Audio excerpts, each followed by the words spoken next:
hollow choir. There were no announcements when the angels fell. No trumpet, no flash, no divine reckoning.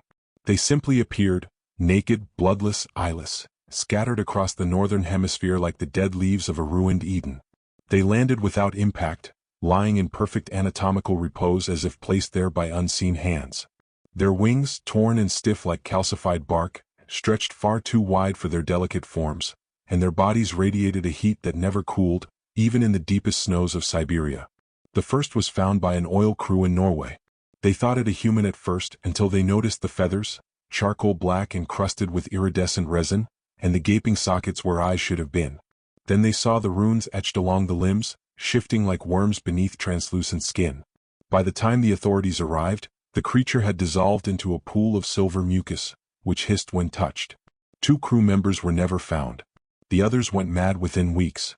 In the following months they were found all over, embedded in permafrost, hidden beneath sand dunes, trapped inside glacial walls, resting silently in the basements of abandoned churches. Always alone. Always untouched by the elements. And always accompanied by a sound, barely audible, almost subliminal, a droning harmony that hummed through bones and teeth but never registered on any recording device. Some said it was music. Others warning. Governments denied everything. But denials could not explain why satellite imagery was being scrubbed, why radio towers near these sites collapsed inward like dying stars, or why entire towns within proximity suffered sudden mass hysteria. Something was being hidden. Something divine. Something broken. Elias Venn, a retired symbologist, had been obsessed with the phenomenon ever since he saw one firsthand in northern Chile. He had been traveling through the Atacama Desert when his guide vanished in the night. The next morning Elias found the body, or what remained of it, half submerged in the salt flats, skin bleached to translucency, mouth wide open in silent song.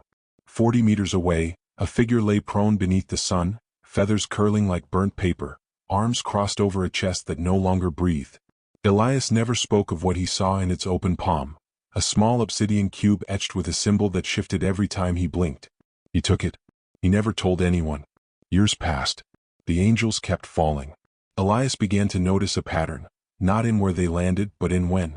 The dates aligned with ancient eclipses and apocryphal events, burnings of libraries, executions of mystics, blackouts during deep space scans.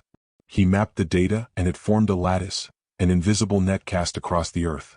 The epicenter, he realized, was not on land, but in the middle of the Pacific, on a patch of ocean officially devoid of islands or trenches. A dead zone. He chartered a private vessel and set out with a small crew. None returned but him. The ship washed ashore a month later on the coast of Alaska, with no signs of distress, no damage and no one aboard. Inside a waterproof bag beneath the captain's seat was Elias's notebook, sealed and bound with wire.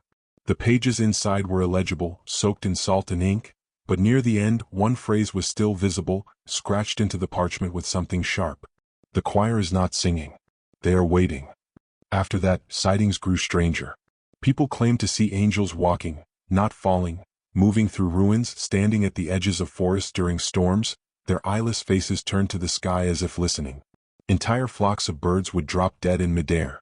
People within proximity would enter fugue states, repeating strange phrases in dead languages, drawing concentric symbols in blood. There were no attacks, no violence, but there was a growing tension, a feeling that something was watching, measuring. The final event occurred simultaneously across 12 locations. At precisely 3:33 a.m. Greenwich Mean Time, 12 of the fallen rose. Not from graves or craters, but from places of silence. An anechoic chamber in Japan, a cave system beneath Turkey, a vacuum-sealed vault in Switzerland. Their bodies had not decayed. They hovered 2 meters above the ground, wings unfurled, humming in perfect unison. Instruments around them failed. Pacemakers stopped. Sleepers awoke screaming. Then just as suddenly they vanished. What remained were 12 massive circular burn marks scorched into the earth, perfectly identical, etched with the same symbol Elias had once found on the cube. Now that symbol appears everywhere. Carved into icebergs, melted into glass at lightning strike sites, growing like fungi beneath children's beds. No one knows what it means. But everyone feels it, like a memory of something buried deep in ancestral fear. The angels have not been seen since. But the sky, some nights, hums with a frequency just below human hearing. Dogs whimper. Children wake speaking in tongues. Lights flicker with no cause. And above it all, when the clouds part on moonless nights, something vast and winged can be seen drifting across the stars, not falling now but rising, and rising fast.